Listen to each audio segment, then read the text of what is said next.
உன்னத பாட்டு 5ஆம் அதிகாரம் 1ஆம் வசனம் முதல் 16ஆம் வசனம் வரை. என் சகோதரியே, என் மணவாளியே, நான் என் தோட்டத்தில் வந்தேன். என் வெள்ளை போலத்தையும் என் கந்த வர்க்கங்களையும் சேர்த்தேன். என் தேன் கூட்ட என் தேனோடு புசித்தேன். என் திராட்சை ரசத்தை என் பாலோடும் குடித்தேன். சிநேகிதரே, புசியுங்கள். பிரியமானவர்களே, குடியுங்கள். பூர்த்தியாய் குடியுங்கள். நான் நித்திரை பண்ணினேன், என் இதயமோ விழித்திருந்தது. கதவை தட்டுகிற என் நேசரின் சத்தத்தை கேட்டேன். என் சகோதரியே, என் பிரியமே, என் புறாவே, என் உத்தமையே, கதவை திற. என் தலை பனியினாலும் என் தலைமயிர் இரவில் பெய்யும் தூறலினாலும் நனைந்திருக்கிறது என்றார். என் வஸ்திரத்தை கழற்றி போட்டேன். நான் எப்படி அதை திரும்பவும் உடுப்பேன்? என் பாதங்களை கழுவினேன். நான் எப்படி அவைகளை திரும்பவும் அழுக்காக்குவேன் என்றேன்.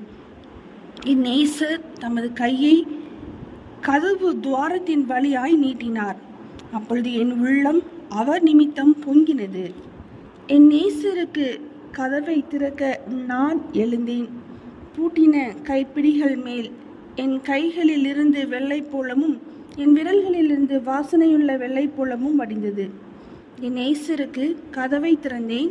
என் நேசரோ இல்லை, போய்விட்டார். அவர் சொன்ன வார்த்தையால் என் ஆத்துமா சோர்ந்து போயிற்று.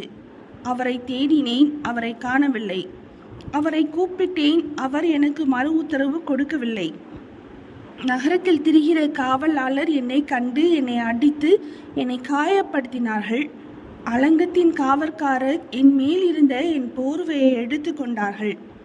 எருசலேமின் குமார்த்திகளே, என் நேசரை கண்டீர்களானால் நான் நேசத்தால் சோகமடைந்திருக்கிறேன் என்று அவருக்கு சொல்லும்படி உங்களை ஆணையிடுகிறேன். ஸ்திரீகளுக்குள் ரூபவதியே, மற்ற நேசரை பார்க்கிலும் உன் நேசர் எதினால் விசேஷித்தவர். நீ இப்படி எங்களை ஆணையிட, மற்ற நேசரை பார்க்கிலும் உன் நேசர் எதினால் விசேஷித்தவர். என் நேசர் வெண்மையும் சிவப்புமானவர், 10,000 பேர்களில் சிறந்தவர். அவர் தலை தங்க மயமாய் இருக்கிறது. அவர் தலைமயிர் சுருளாயும் காகத்தை போல் கருமையாயும் இருக்கிறது.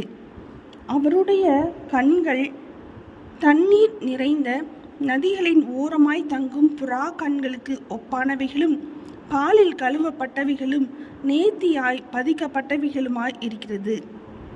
அவர் கன்னங்கள் கந்த வர்க்க பாத்திகளைப் போலவும் வாசனையுள்ள புஷ்பங்களைப் போலவும் இருக்கிறது.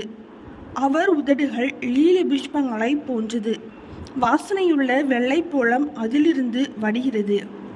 அவர் கரங்கள் படிகப்பச்சை பதித்த பொன் வளையல்களைப் போல் இருக்கிறது. அவர் அங்கம் இந்திர நீலம் நீல இரத்தினங்கள் இழைத்த பிரகாசமான யானை தந்தத்தை போல் இருக்கிறது. அவர் கால்கள் பசும்பொன் ஆதாரங்களின் மேல் நிற்கிற வெள்ளைக்கல் தூண்களைப் போல் இருக்கிறது. அவர் ரூபம் லீபனோனை போலவும் கேதுருக்களைப் போலவும் சிறப்பாயிருக்கிறது. அவர் வாய் மிகவும் மதுரமாயிருக்கிறது. அவர் முற்றிலும் அழகுள்ளவர். இவரே என் நேசர். எருசலேமின் குமார்த்திகளே, இவரே என் சிநேகிதர். உன்னத பாட்டு 5ஆம் அதிகாரம் முடிந்தது.